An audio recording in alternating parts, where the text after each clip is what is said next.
Hello, I'm Jared and you're about to listen to a BBC Trending podcast. But before you do, just a heads up, it's audio, only audio. So stick this on while you're cooking dinner, walking the dog or in the bath, or just stare at a blank screen for 23 minutes. We're trying something new here and we hope you'll like it. Enjoy.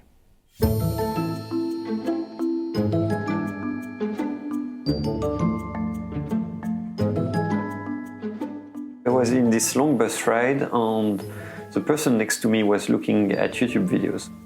Let's face it, we've all been there. You're on the bus, bored out of your head, and you start looking at the phone of the person sitting next to you. Maybe they're watching your favorite TV show. Maybe they're watching something weirder. I realized that he was watching these conspiracy theories, and they were more and more crazy. World politicians secretly orchestrating the genocide of their own people, obscure organizations covertly running the world, monuments so bizarre that they must have been built by aliens, theories so outlandish you find yourself asking the person sitting next to you, So you don't believe that it's actually true. and this person says, no, of course not. But it does raise an interesting question. If it's completely false, why are there so many videos like that? Why are there conspiracy videos on YouTube?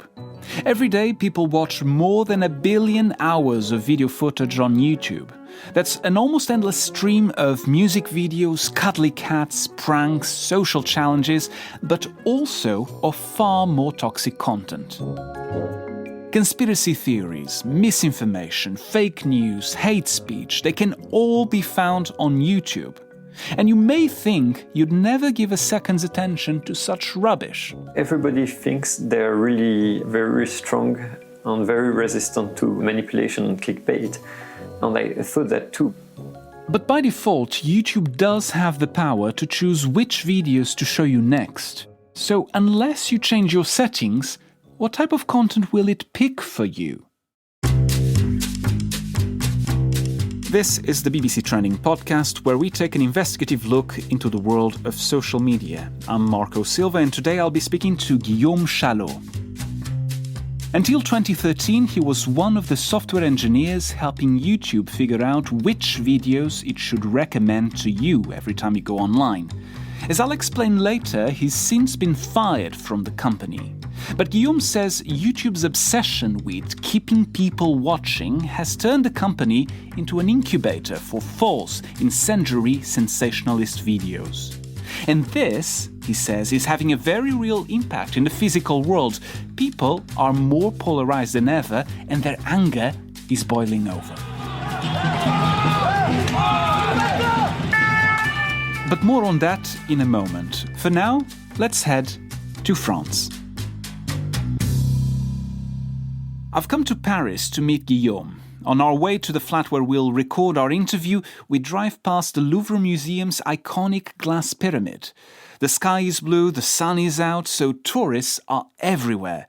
Guillaume and I chit-chat casually in the car about the weather, the news, his work. He's a researcher at the University of Paris-Est, and he does sport an academic, almost professorial look. White shirt, clean-shaven, hair neatly trimmed. He may be soft-spoken, but there's a spark in his intensely blue eyes when he talks about his passion, technology. I started to like computers very early. My dad offered me this computer, and then I was really into games and really into programming with the first programming language, and I was really into physics too. In university, Guillaume studied computer science and artificial intelligence, or AI, and his skills landed him a job at Google, which owns YouTube. That was back in 2010.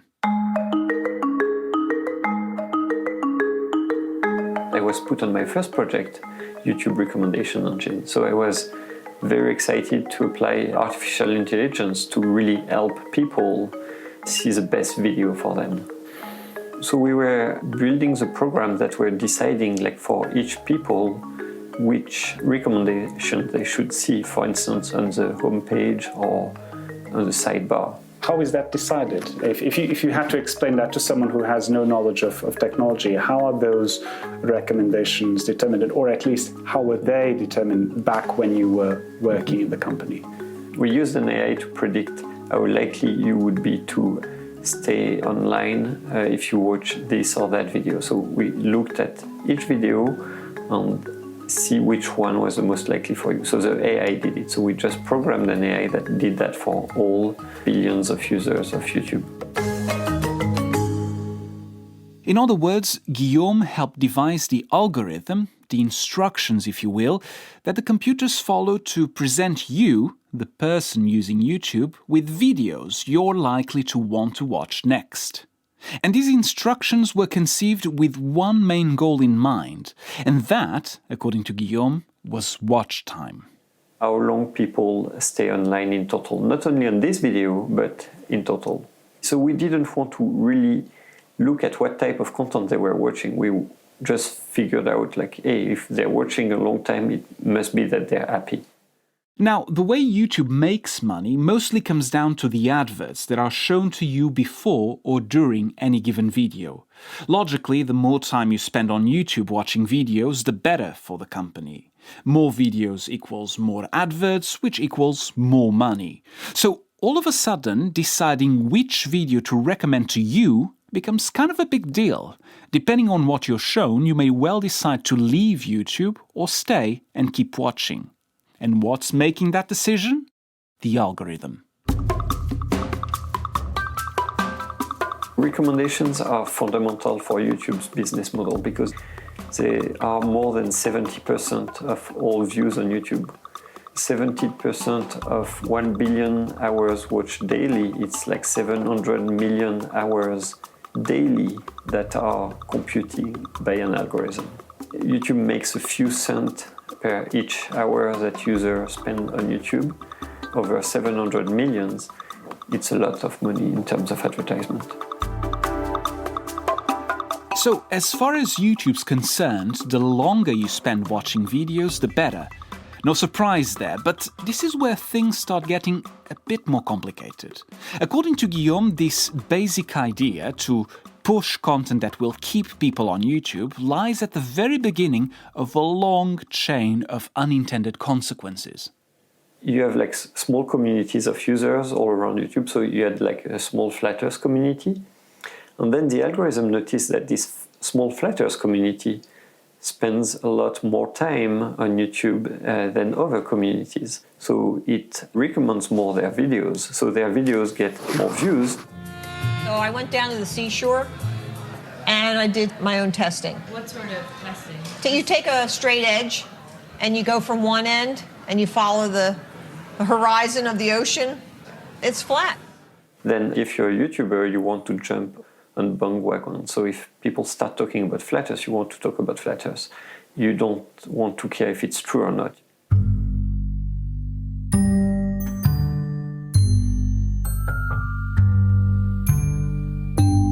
And Guillaume says this doesn't only apply to people who believe the Earth is flat. Think about all those small fringe movements that you've come across online. Small communities of highly motivated people with outrageous ideas. 9/11 deniers, white supremacists, Islamist extremists. Guillaume says that because of all the time they spend on YouTube, they can effectively persuade the algorithm their content is worth recommending. At the end of the day, it's the kind of stuff that keeps people watching.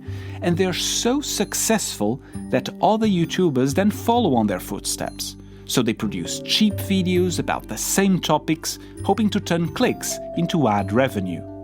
The spiral of toxic content just keeps growing and makes its way into your feed.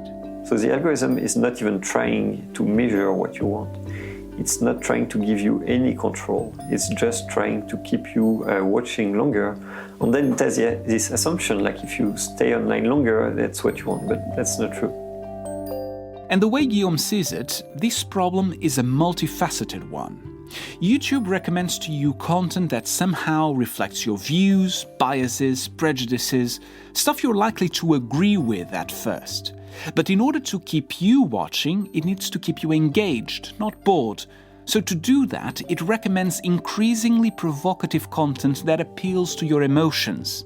As time goes by, not only do these recommendations become more extreme, more partisan than ever, but some of them start losing touch with reality.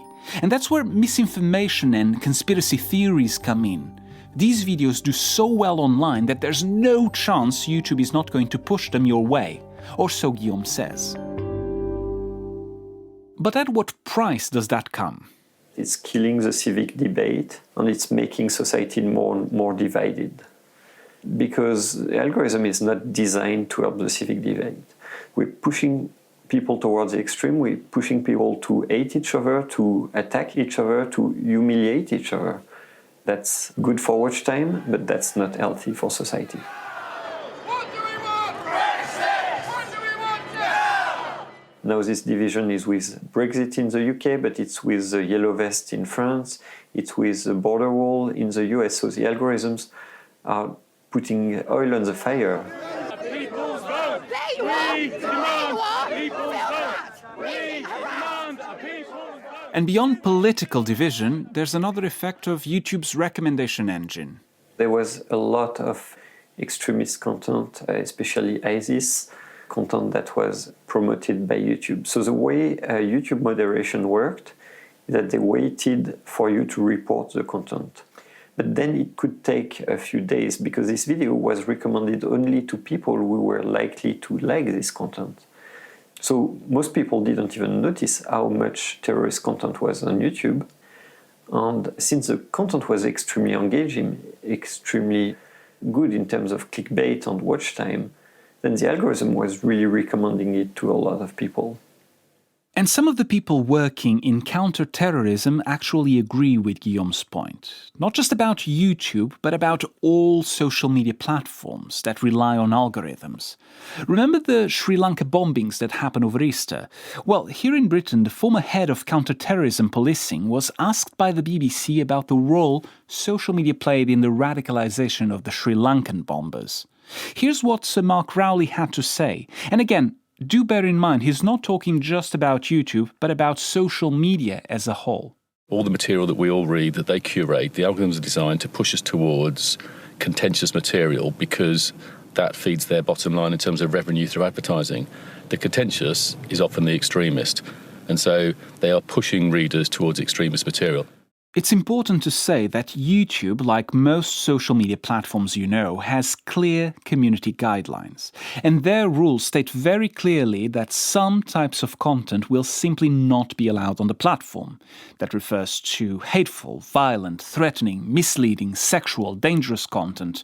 But for all of the company's efforts to draw a line users are not allowed to cross, there will always be those who find new ways to go around the rules. And so begins a game of cat and mouse between YouTube and YouTubers.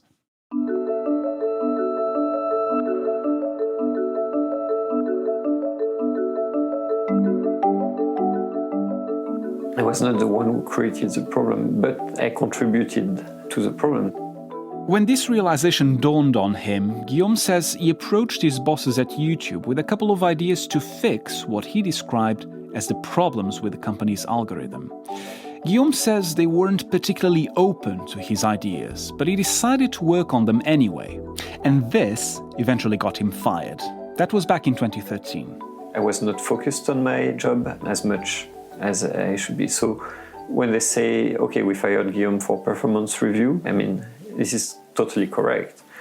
But I've also been fired because I thought this was dangerous for the users in the long term, and so it was dangerous for the company in the long term. Guillaume was unemployed, but still determined to tell the world how YouTube was supposedly pushing out contentious, divisive videos over more mainstream content. So he came up with a website, algotransparency.org, which every day runs a test on YouTube. I took a set of 1,000 information channels that are the biggest information channels and see where you go from there if you just follow recommendations. Through these tests, Guillaume says he can easily find out which videos are being most recommended on any given day on any given topic. And then I observed a lot of weird things, that the algorithm is pushing you towards conspiracy theories much more than it would be pushing you towards journalism. So if you would search, for instance, to learn about Egyptians, it will very soon recommend conspiracy theories about aliens and different races that build the pyramids because it would have been too difficult to build by humans, and it goes there really fast. So if there is a problem, and Guillaume has no doubts about it, what is YouTube doing to tackle it? I don't like them putting chemicals in the water that turn the friggin' frogs gay. Do you understand that? For a start, they banned prominent conspiracy theorist Alex Jones, who you heard there. YouTube said it did not tolerate hate speech. But more importantly, YouTube also announced it would be recommending fewer videos that quote-unquote misinform users in harmful ways. Videos promoting phony miracle cures for serious illnesses, claiming the Earth is flat, making blatant false claims about historic events like 9/11.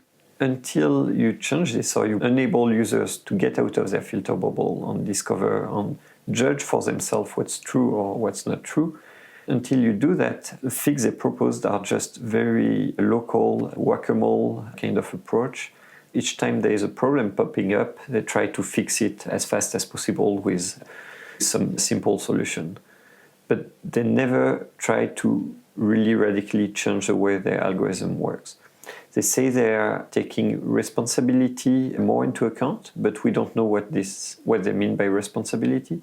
They say they are putting information panels, but they're putting information panels in terms of Wikipedia link and video, so it's not the same type of content. What Guillaume is referring to is YouTube's announcement last year that it would start adding Wikipedia links to videos that included misinformation. This is meant to help people find their way to more fact-based content. Now, the problem is, it doesn't always work. Shortly after a fire started at the iconic Notre Dame Cathedral last month, the live footage could be found on YouTube. But on a couple of channels run by news outlets, the footage was presented along with a link to a Wikipedia article about the 9/11 attacks, which of course could be seen as suggesting there was some terrorist link to the fire in Notre Dame. There wasn't one, of course, but you can see why the suspicion would arise. So what should YouTube be doing about the problem of conspiracy theories and misinformation going viral on their platform? I put the question to Guillaume. YouTube has a responsibility in terms of civic debate, and they could invest in technology to try to make the civic debate better, to make the civic debate more constructive and not just maximize the amount of time people spend online. And there's a lot of things that should be tried, but if they are too scared to try anything, like right now they are too scared to get away from this watch time radically, then we are stuck and we can't innovate anymore because they are the only one who can innovate and they don't want to do it. We asked YouTube for an interview, but they wouldn't give us one. Instead, they sent us a statement where they say, "The algo transparency tool was created outside of YouTube and does not accurately reflect how YouTube's recommendations work or how people watch and interact with YouTube. We strongly disagree with the methodology, data, and most importantly, the conclusions made in algo transparency's research. We've designed our systems to help ensure that content from more authoritative sources is surfaced prominently in search results and watch next recommendations in certain contexts, including when a viewer is watching news-related content on YouTube." YouTube also told us that they have taken a number of steps to address misinformation on their platform. They say that their recommendation system has changed substantially since Guillaume worked on it, and that no part of the system that Guillaume worked on is in use in the YouTube recommendation system today. They said that extreme content, as a rule, does not do as well as other types of content, and that it's not in the company's interest to recommend conspiracy videos rather than journalism.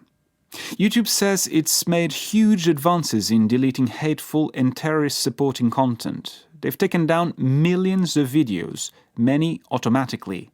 They also say they're working with organizations around the world to tackle extremism. As our conversation comes to an end, I ask Guillaume whether the users, people like you and me, aren't also to blame. At the end of the day, if YouTube's become this supposed incubator for toxic content, misinformation and lies, surely the people watching this content, making the decision to click on these videos are also to blame. As long as the users don't react, as long as the users don't say, no, this is not okay for us to have this conspiracy, to have society getting more and more divided. So it's not on YouTube to change by themselves, it's on user to tell YouTube, no, I can't accept this divided world anymore. This is dangerous. I don't want my children to live in this future. You may or may not buy into Guillaume's argument that the way YouTube is designed is actually harming the world we live in. But you can't deny Western societies are becoming more polarized, and some truths, simple things like the Earth is round, the moon landing happened, or climate change exists, are being questioned to an extent that until a few years ago might have been unthinkable. There's no denying that YouTube, like most social media companies, has provided a platform to ideas that without the internet may have struggled to go mainstream. Guillaume says YouTube has gone further, and by trying to get people to stay online for longer, it ended up rewarding sensationalist, extremist content that actually harms society. As far as it's concerned, YouTube says it takes its responsibilities seriously, and the company has taken measures to address the issues raised in this program. But as I look at my YouTube feed, I can't avoid a sense of unease. And I find myself asking the question, who's really deciding how I should see the world? What I should think? How I should vote? What I should believe in? Is it me or my social media feed? That's it for today's episode. You've been listening to the BBC Trending Podcast with me, Marco Silva. Special thanks to our production coordinator, Sarah Jackson, and our editor, Mike Wendling. This program was recorded and mixed by our colleague Neva Misirian. If you'd like to get in touch with the team, feel free to do so. You'll find us on Facebook, on Instagram, on Twitter. Just search for BBC Trending. Before I go, I just want to tell you about The Inquiry, another podcast from my colleagues here at the BBC World Service. Every week, the team attempts to answer a single question, going behind the headlines to investigate and explain a subject that's currently in the news. In recent weeks, they've asked, what's so scary about Huawei? What would it take to impeach President Trump? Can you rehabilitate a child caught up in violent extremism? And even, how did K-pop conquer the world? So, if you want to be better informed about the issues on the news, you might want to consider subscribing to The Inquiry. Just search for The Inquiry wherever you found this podcast.